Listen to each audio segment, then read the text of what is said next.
வணக்கம். திருவள்ளூர் மாவட்டம் பொன்னேரி வட்டம் என்.கே. இந்திரேஷ் பாபு என்ற நான் விவசாய சார்பாக சில கருத்து கேட்டு கூட்டம் நடத்தினாங்க.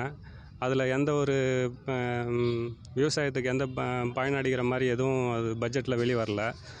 ஏன்னா விவசாயம் செய்யும்போது மழை பெய்ந்து இயற்கை இடர்பாடுகளுக்கு அதுக்கு தகுந்த மாதிரி நிவாரணமும் கொடுக்கறது கிடையாது. அது கொடுக்குறதும் ஒரு சில பகுதிகளுக்கு மட்டும் கொடுத்துட்டு அதுக்கு தகுந்த மாதிரி எந்த ஒரு மானியமோ எதுவுமோ கிடையாது. பச்சை பயிர் அடித்தா பச்சை பயிருக்கு மொத்தம் ஒரு ஆதார் கார்டுக்கு 2 மூட்டை கணக்கு தான் மார்க்கெட்டிங் டிபார்ட்மெண்ட்டில் சொல்கிறாங்க. ஆனால் அது மொத்தமே எடுக்கிற மாதிரி இந்த சீசனில் கொடுத்தா நல்லாயிருக்கும்.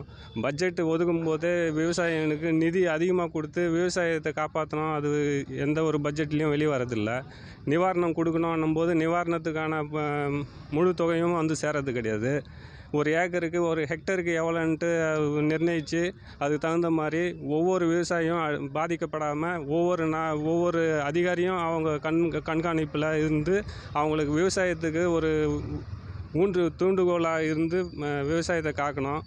அதுக்கு ஒரு ஹெக்டருக்கு 30,000 ரூபாய் கணக்கில் கொடுத்தா நல்லாயிருக்கும். அது இந்த நிதி பட்ஜெட்லேயாவது ஒதுக்கி விடுபட்டவங்களுக்கு கூடிய விரைவில் கொடுத்தா நல்லாயிருக்கும்ன்ட்டு விவசாய சார்பாக தமிழக முதல்வர்களுக்கு கேட்டுக்கொள்கிறேன்.